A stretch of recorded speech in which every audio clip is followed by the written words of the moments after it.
Par un après-midi de septembre, Rachel Morrison examinait des maquettes sur ses 2 écrans. Après 7 ans de carrière en tant que graphiste indépendante, elle maîtrisait l'art de concilier des clients exigeants et des moments de qualité avec sa fille. Par la fenêtre de son bureau à domicile, elle pouvait voir la rue de banlieue bordée d'érables qui commençaient à se parer de leur couleur d'automne. Sa fille de 9 ans, Lily, terminait ses devoirs à la table de la cuisine.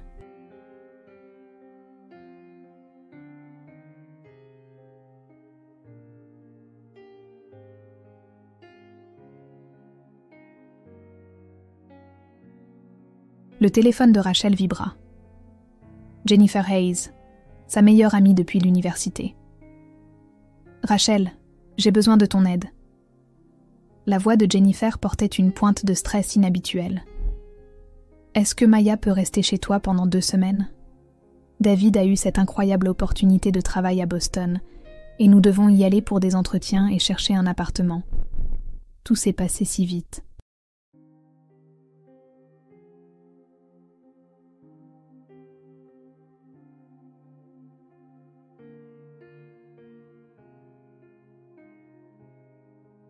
Rachel minimisa son fichier de design et se dirigea vers l'embrasure de la porte de la cuisine, observant Lily se concentrer sur ses problèmes de mathématiques.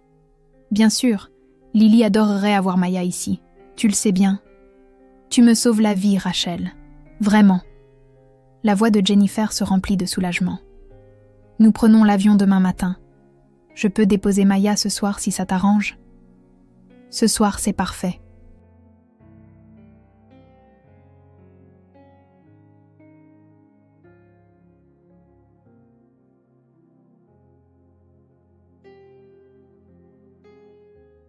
La maison de style colonial à 2 étages de Rachel se trouvait dans un quartier paisible, où les enfants faisaient encore du vélo jusqu'à l'allumage des lampadaires.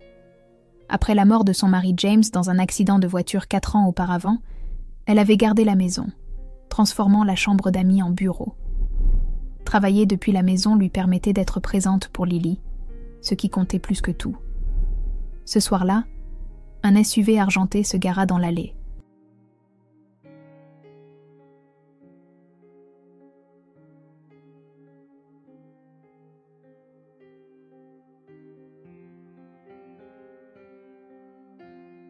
David Hayes sortit du siège conducteur, sa grande silhouette se déployant avec une grâce athlétique. À 38 ans, il conservait le physique de l'ancien joueur de basket universitaire qu'il avait été. « Rachel, merci de faire ça. » David ouvrit la portière arrière, aidant Maya, 7 ans, à sortir. L'enfant serrait un sac à dos violet, ses yeux sombres remplis d'incertitude. « Ce n'est pas un problème du tout. » Rachel sourit chaleureusement à Maya. « On va tellement s'amuser. »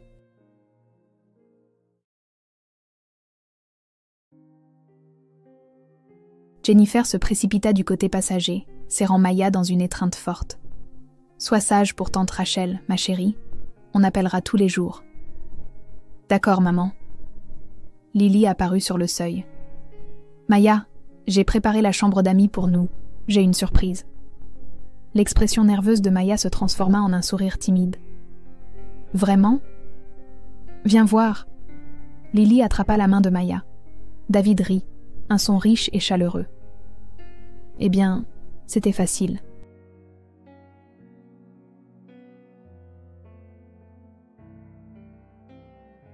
Il jeta un coup d'œil à sa montre, un modèle coûteux qui capta la lumière du Porsche. « On devrait y aller, Jen. Le vol est tôt demain. » Jennifer serra Rachel dans ses bras. « Merci, merci. Je ne sais pas ce que je ferais sans toi. » « Arrête de t'inquiéter. Maya fait partie de la famille. » Rachel regarda le SUV disparaître au bout de la rue, le signe de la main exercée de David visible à travers la vitre.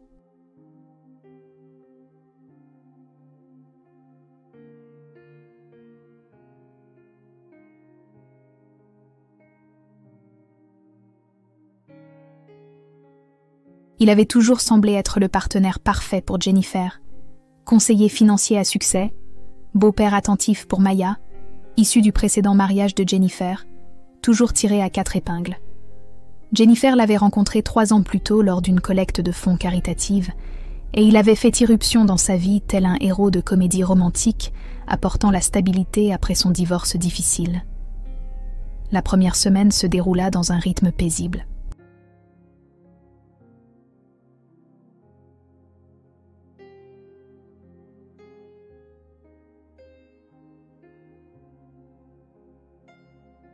Rachel travaillait pendant les heures d'école, récupérait les 2 filles l'après-midi et passait les soirées à aider aux devoirs et à préparer les dîners.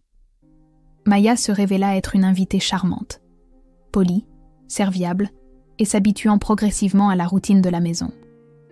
Le 5e soir, alors que Rachel préparait un sauté de poulet, elle remarqua Maya qui flânait près du panier à courrier sur la table du couloir. L'enfant semblait étudier les enveloppes avec une intensité peu commune.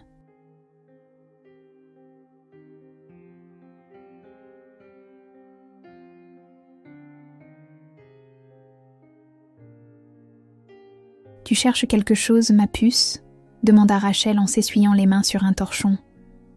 Maya sursauta légèrement. « Non, je me demandais juste... » »« Tu te demandais quoi ?»« Rien. » La réponse de Maya fusa, trop rapide pour être honnête, et ses yeux se baissèrent vers le sol. Rachel n'y prêta pas grande attention. Les enfants étaient des créatures curieuses, et Maya devait probablement s'ennuyer de sa mère.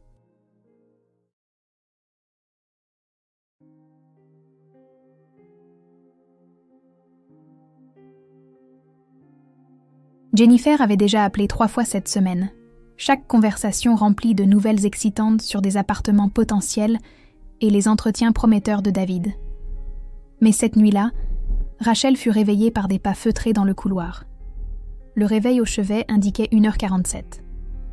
Elle ouvrit doucement sa porte et trouva Maya debout en haut des escaliers, regardant vers le salon.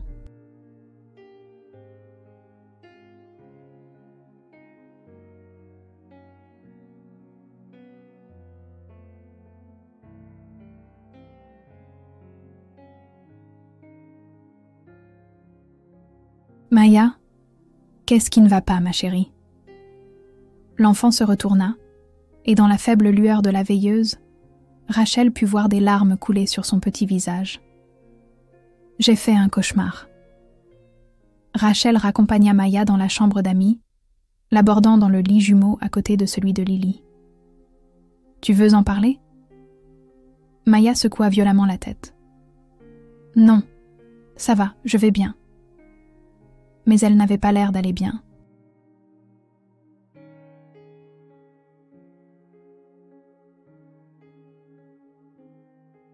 Ses mains agrippèrent la couverture avec une force qui blanchissait ses jointures, et sa respiration venait par halètements courts et anxieux. « Maya, si quelque chose te tracasse. »« Je vais bien, tante Rachel. Vraiment. » L'insistance dans sa voix semblait déplacée pour une enfant de 7 ans. Rachel resta assise sur le bord du lit jusqu'à ce que la respiration de Maya se régularise.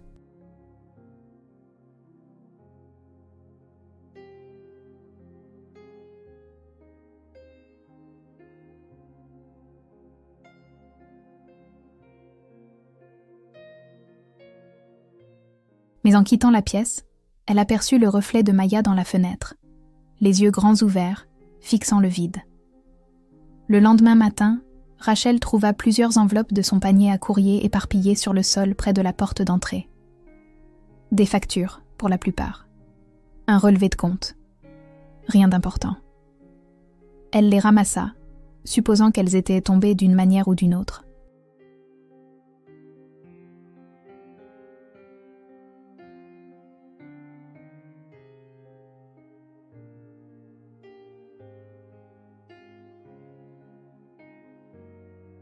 Cet après-midi-là, après avoir déposé les filles au cours de ballet de Lily, Rachel s'arrêta à la banque pour déposer le chèque d'un client. La guichetière fronça les sourcils en traitant la transaction. « Madame Morrison, je vois une activité inhabituelle sur votre compte épargne. » L'estomac de Rachel se noua.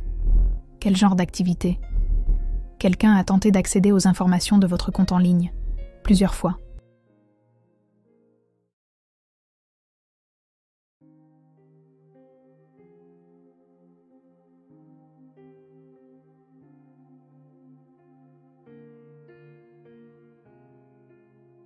Le système l'a signalé comme suspect et a verrouillé le compte par précaution. Quand est-ce que c'est arrivé? La guichetière consulta son écran. Ça a commencé il y a 4 jours. Plusieurs tentatives de connexion avec des mots de passe incorrects. Rachel sentit un froid l'envahir. Mais je n'ai pas essayé de me connecter. Je n'utilise pas les services bancaires en ligne. C'est pourquoi nous l'avons verrouillé.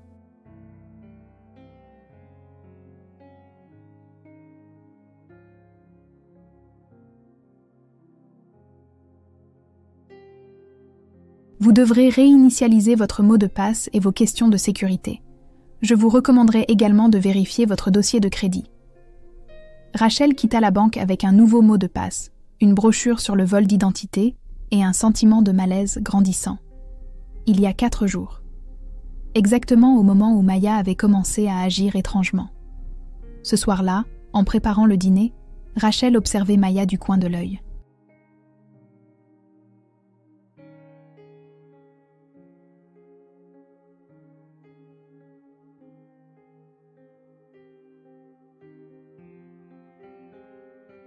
L'enfant était assise à la table de la cuisine avec Lily, soi-disant en train de colorier, mais le regard de Maya dérivait constamment vers le sac à main de Rachel posé sur le comptoir.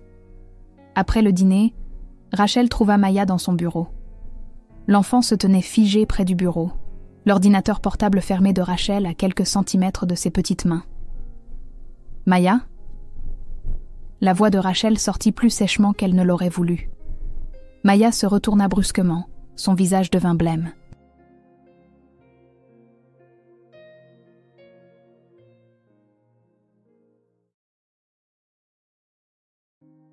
Je cherchais juste. Tu cherchais quoi? Un crayon. Le mensonge était flagrant. Rachel s'agenouilla pour se mettre au niveau des yeux de Maya. Ma puce, qu'est-ce qui se passe? Tu peux tout me dire. Tu le sais, n'est-ce pas? La lèvre inférieure de Maya trembla. Je ne peux pas. Tu ne peux pas ou tu ne veux pas. Les deux. Les larmes se mirent à couler. Je ne peux pas, tante Rachel.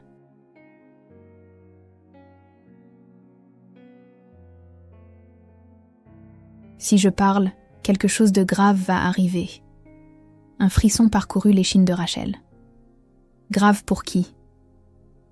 Mais Maya se contenta de secouer la tête et sortit de la pièce en courant. Cette nuit-là, Rachel appela Jennifer. Le téléphone sonna 5 fois, avant de basculer sur la messagerie vocale. Elle réessaya. Même résultat. À la 3e tentative, un SMS arriva. Occupée avec le dernier entretien de David. Tout va bien? Rachel fixa le message.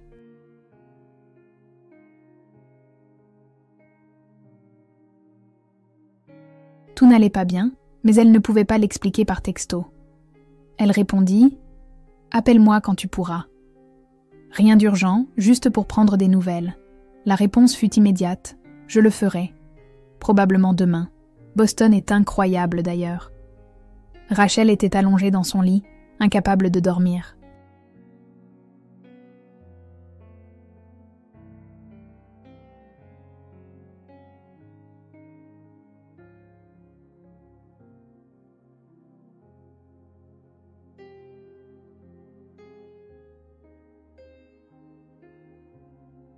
Des fragments d'idées tourbillonnaient dans son esprit. Le comportement étrange de Maya, les tentatives de connexion à la banque, le courrier éparpillé, l'intérêt de Maya pour son ordinateur portable. Rien de tout cela n'avait de sens. À 2h30 du matin, elle l'entendit de nouveau, des pas. Cette fois, elle se déplaça rapidement et silencieusement. Maya se tenait dans le salon, éclairée par la lumière du lampadaire qui filtrait à travers les rideaux. L'enfant tenait le sac à main de Rachel.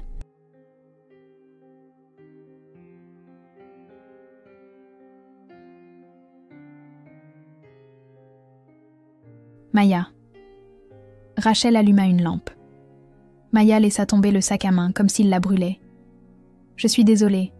Je suis tellement désolée. Viens ici. » Rachel s'assit sur le canapé, tapotant le coussin à côté d'elle. « Plus de secrets. Parle-moi. » Maya s'approcha lentement, tout son corps tremblant. Elle s'assit, mais ne croisa pas le regard de Rachel. « Est-ce que ça a un rapport avec David ?» demanda doucement Rachel. La brusque inspiration de Maya le confirma.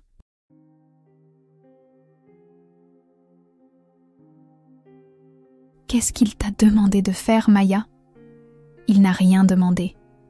La voix de Maya était à peine un murmure. Je l'ai entendu, au téléphone, avant que maman et moi venions ici. Entendu quoi ? Les mots de Maya sortirent en un flot précipité.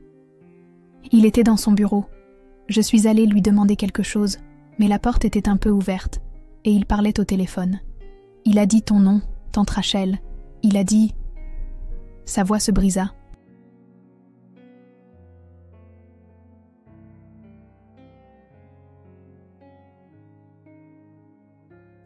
Il a dit qu'il allait se servir de toi. Le sang de Rachel se glaça.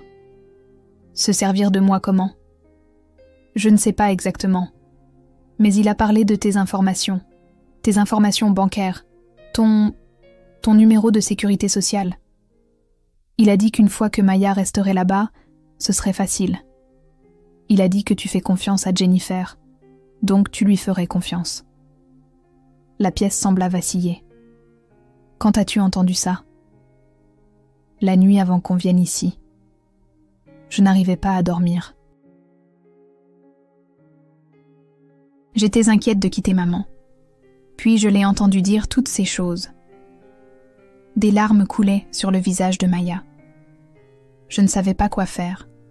Je voulais le dire à maman, mais David, il est toujours gentil avec moi, mais parfois, quand maman ne regarde pas, il me regarde d'une façon qui me fait peur, comme s'il savait que je sais des choses que je ne devrais pas savoir. Rachel prit Maya dans ses bras, sentant le petit corps de l'enfant secoué de sanglots.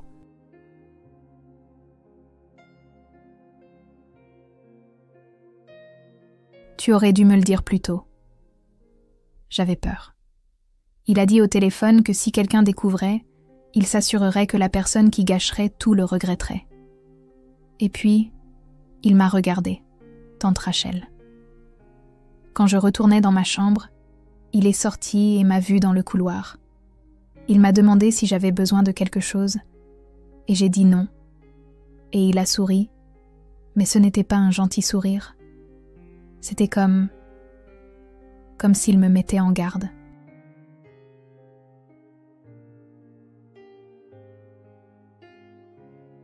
L'esprit de Rachel tournait à plein régime, vol d'identité.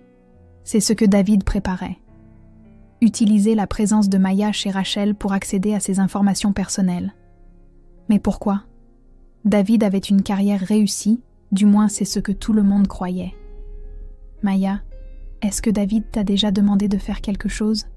De prendre quelque chose de ma maison ? Maya secoua la tête. Non, je pense qu'il prévoyait de le faire lui-même.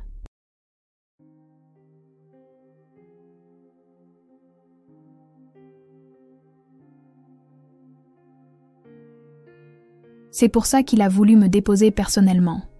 Je l'ai vu prendre des photos avec son téléphone dans ton couloir, du panier à courrier.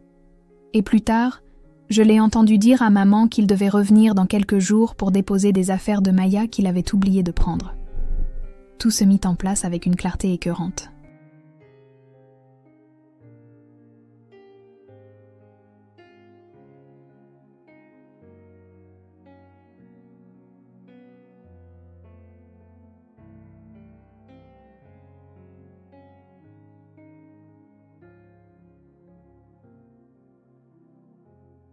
Le plan de David était méthodique.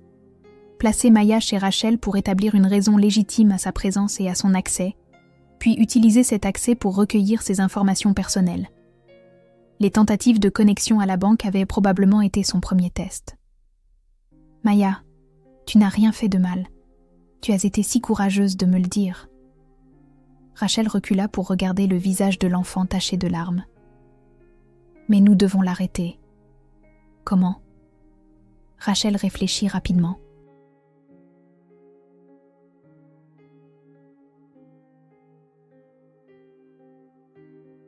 Quand est-ce qu'il est censé revenir ?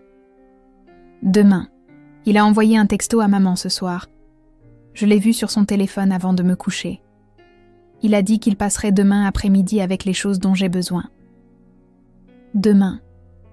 Moins de 12 heures. Rachel se leva, son esprit passant en mode de crise. D'accord. Voici ce que nous allons faire. Le lendemain à 15 heures, on sonna à la porte de Rachel.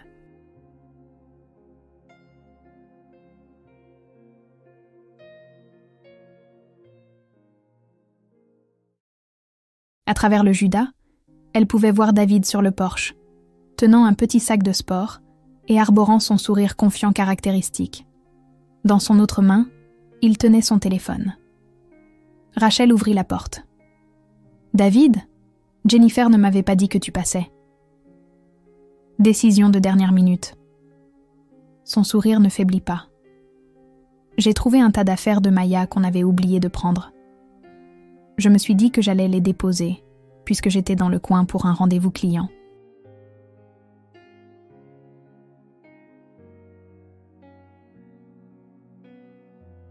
C'est gentil de ta part. Entre. David entra, et Rachel remarqua la manière presque imperceptible dont ses yeux balayaient le couloir. Cherchant des opportunités, vérifiant le panier à courrier. « Où est Maya ?»« En haut avec Lily. Elles construisent un château en Lego très élaboré. Je peux te servir un café ? Ce serait super, merci. » Rachel le conduisit à la cuisine. Tandis qu'elle préparait la cafetière, elle observait David de sa vision périphérique.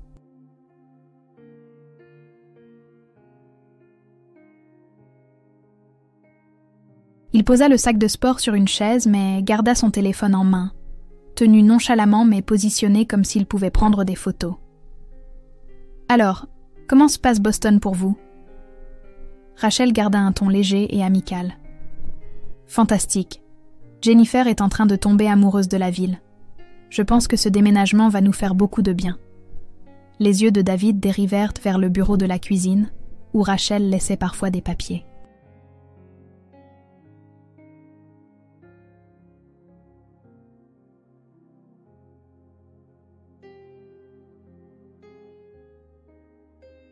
Ça doit être sympa d'avoir Maya ici, de la compagnie pour Lily.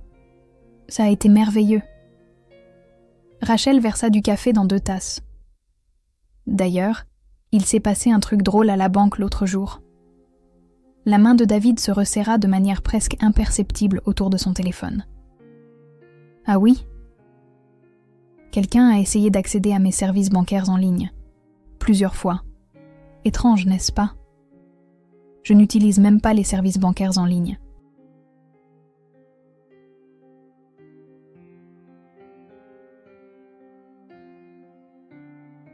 Non, le vol d'identité est partout de nos jours.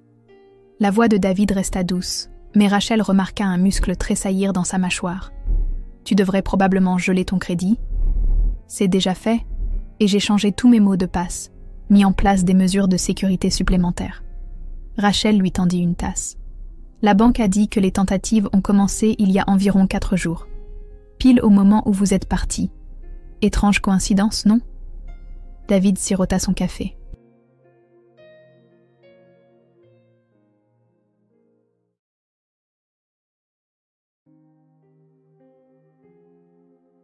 Les voleurs agissent vite.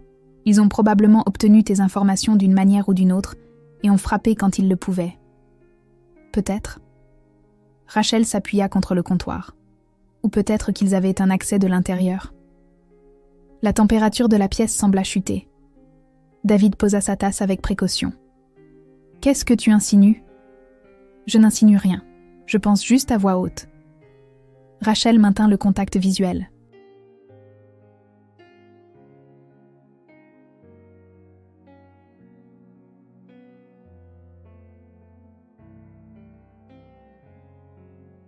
Tu sais ce qui est bizarre aussi ? Maya fait des cauchemars. Les enfants font des cauchemars.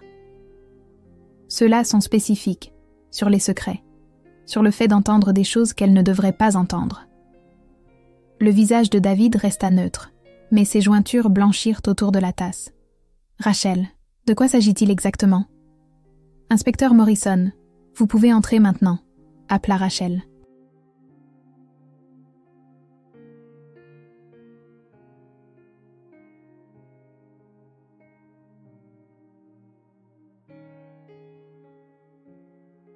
Du couloir, un inspecteur en civil entra dans la cuisine, son insigne visible à sa ceinture.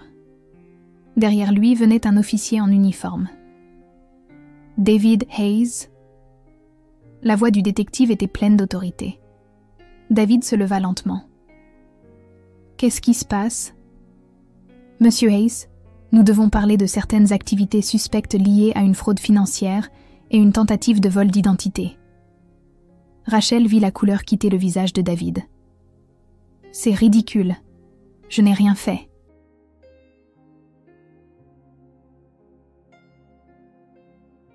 L'inspecteur sortit une tablette. « Nous avons des tentatives de connexion au compte bancaire de Madame Morrison, tracées jusqu'à une adresse IP enregistrée à votre domicile. Nous avons des photos sur votre téléphone, que nous allons confisquer. De documents personnels de Madame Morrison. Et nous avons le témoignage d'une mineure qui vous a entendu planifier ce stratagème. » « Une mineure ?» Les yeux de David se tournèrent vers les escaliers. « Maya a 7 ans. Vous ne pouvez pas sérieusement... »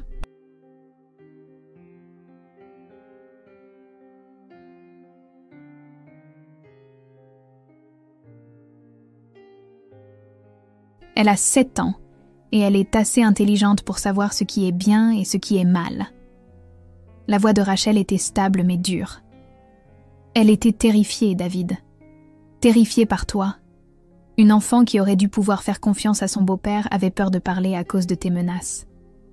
Je ne l'ai jamais menacée. Tu n'as pas eu besoin de la menacer explicitement. Ton comportement l'a fait pour toi. L'inspecteur s'avança. Monsieur...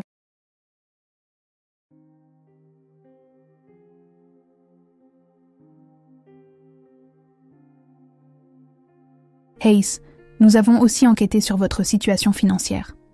Votre entreprise de conseil présente quelques irrégularités intéressantes. Des clients signalent des fonds manquants. Cette tentative de vol d'identité sur Madame Morrison semble faire partie d'un schéma plus large. La façade assurée de David se fissura complètement. Vous ne comprenez pas, j'avais des dettes, je devais... Tu devais voler la meilleure amie de ta femme? La colère de Rachel éclata enfin.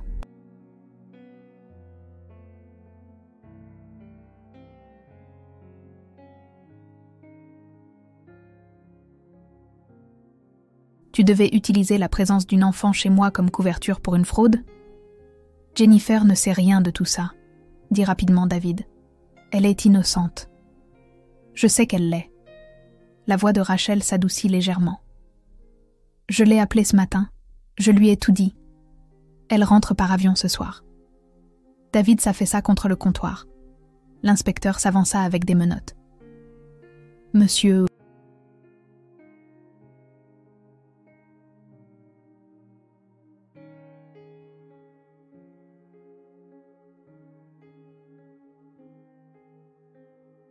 Hayes, vous êtes en état d'arrestation pour tentative de vol d'identité, fraude et plusieurs autres chefs d'accusation que nous sommes encore en train de compiler. Vous avez le droit de garder le silence. Alors que les officiers emmenaient David, Rachel entendit de petits pas dans les escaliers. Maya se tenait là avec Lily, les deux filles observant la scène avec de grands yeux. Il est parti? La voix de Maya était minuscule. Rachel s'approcha et s'agenouilla.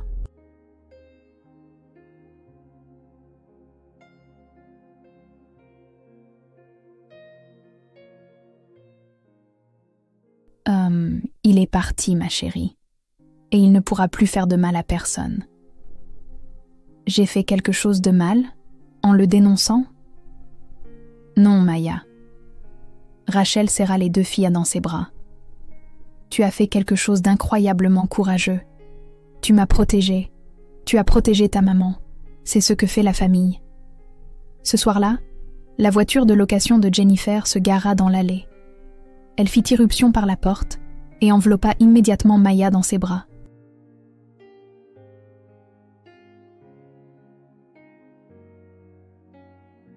Je suis tellement désolée, mon bébé. Tellement désolée de ne pas l'avoir vu. Tellement désolée de ne pas t'avoir protégé. Ce n'est pas grave, maman. Jennifer regarda Rachel par-dessus la tête de Maya, les yeux rouges d'avoir pleuré. Rachel, je ne sais même pas quoi dire. Tu ne savais pas, Jen. Personne ne le savait. Mais j'aurais dû. Les signes étaient probablement là. La façon dont il avait toujours besoin d'argent.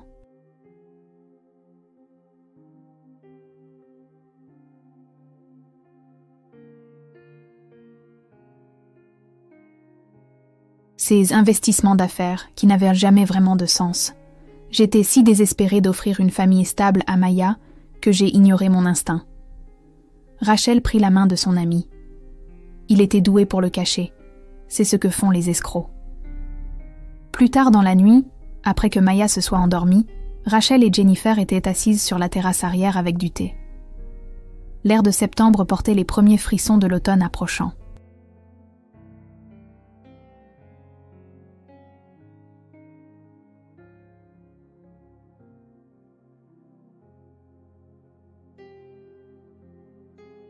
L'inspecteur m'a tout dit Jennifer doucement. David montait une sorte de système de Ponzi avec ses clients, volant à l'un pour payer l'autre. Il a dilapidé son propre argent au jeu, puis a commencé à utiliser les fonds de ses clients. Quand ça n'a plus suffi, il a décidé de se lancer dans le vol d'identité. Il l'avait déjà fait à d'autres personnes. Utiliser leurs informations pour ouvrir des cartes de crédit, contracter des prêts. Tu allais être sa prochaine victime.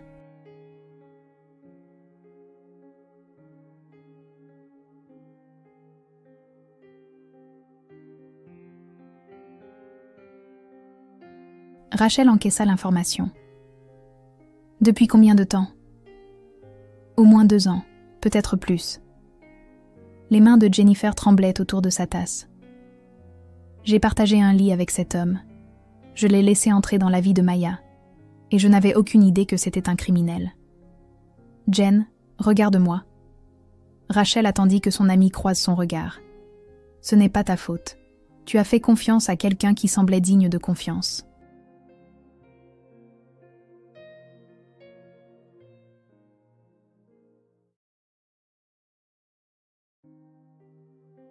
Il t'a manipulé tout comme il a manipulé ses clients. Mais Maya savait que quelque chose n'allait pas. Une enfant de 7 ans avait un meilleur instinct que sa propre mère.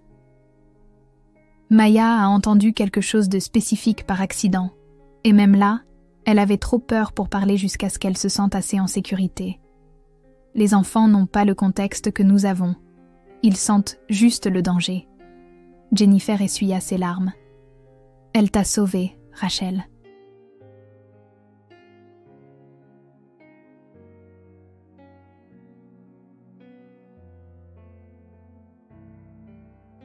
Ma fille t'a sauvée d'être la victime de mon mari. Elle nous a sauvées toutes les deux, corrigea doucement Rachel. Si elle n'avait pas parlé, tu aurais fini par être impliquée aussi. Ces crimes auraient touché ta vie de manière dévastatrice. Je vais divorcer, évidemment. L'avocat que j'ai consulté aujourd'hui a dit que, compte tenu des circonstances et des accusations criminelles, ça devrait être simple. Mais Maya... La voix de Jennifer se brisa.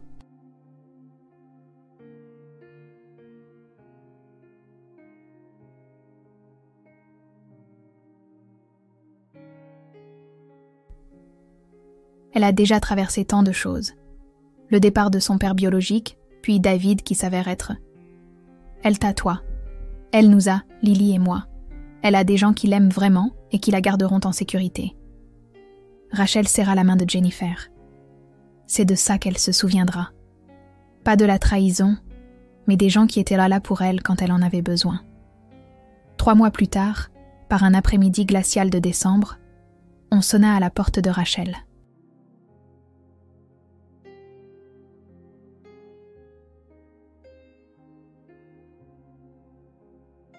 Elle l'ouvrit et découvrit Jennifer et Maya, toutes deux emmitouflées dans leurs manteaux d'hiver, portant un grand sac cadeau. « Livraison spéciale !» cria Lily derrière elle, ayant clairement été dans le coup. Maya tendit le sac cadeau à Rachel. « C'est de la part de maman et moi. pour avoir été courageuse et pour m'avoir cru.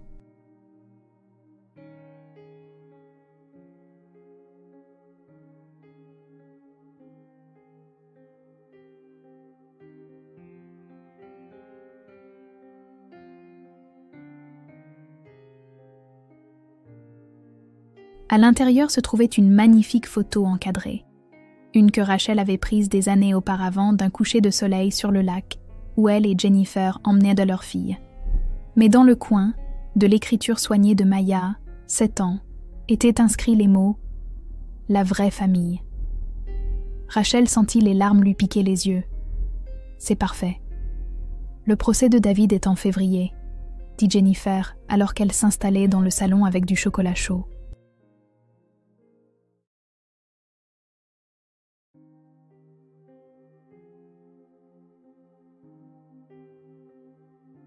Le procureur dit qu'il y a au moins 15 victimes, peut-être plus. Il pourrait prendre 10 ans. Comment tu vis tout ça? Certains jours sont plus difficiles que d'autres. Mais la thérapeute de Maya dit qu'elle gère tout ça de manière très saine. Plus de cauchemars depuis 1 mois. Jennifer sourit à sa fille, qui était déjà absorbée par un jeu de société avec Lily. Elle a dit à sa thérapeute qu'elle veut devenir détective quand elle sera grande.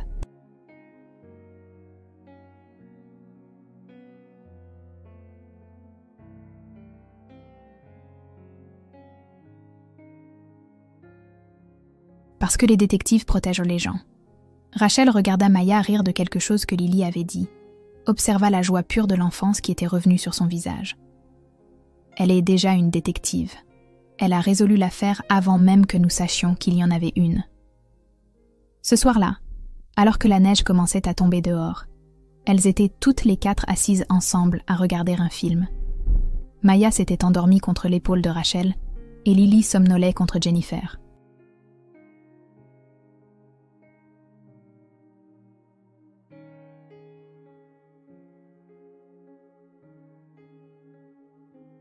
Rachel pensa aux derniers mots de David avant d'être emmenée. Jennifer ne sait rien. Même dans son pire moment, il y avait eu une lueur de quelque chose. Peut-être pas de l'amour, mais au moins une reconnaissance que Jennifer méritait mieux que le désastre qu'il avait créé. Mais Maya avait su. Une enfant avait senti le danger, porté seule le poids terrible de cette connaissance, et avait finalement trouvé le courage de parler. « Merci », murmura Jennifer par-dessus les enfants endormis.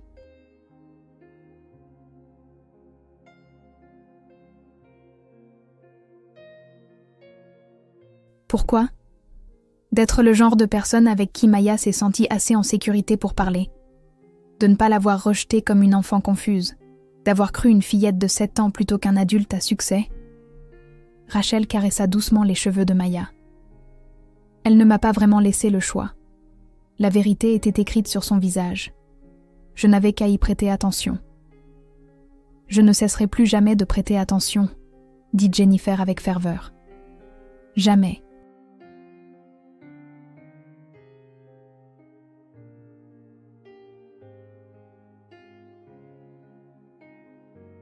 Dehors, la neige tombait régulièrement, recouvrant la rue d'un blanc immaculé. À l'intérieur, 4 personnes qui avaient survécu à la trahison et à la peur étaient assises ensemble, liées non par le sang, mais par quelque chose de plus fort, par la confiance, par le courage et par le choix de se protéger mutuellement au moment le plus crucial.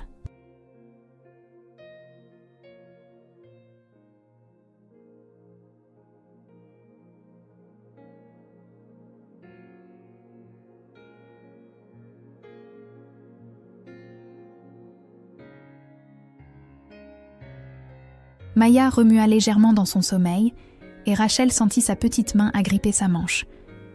Non pas avec peur cette fois, mais avec un sentiment de sécurité. Le poids du silence avait été levé. La vérité, aussi douloureuse fût-elle, les avait toutes libérées. Et sur la photo accrochée au mur, ces 2 mots que Maya avait écrits exprimaient une vérité plus profonde que n'importe quel lien de sang, la vraie famille.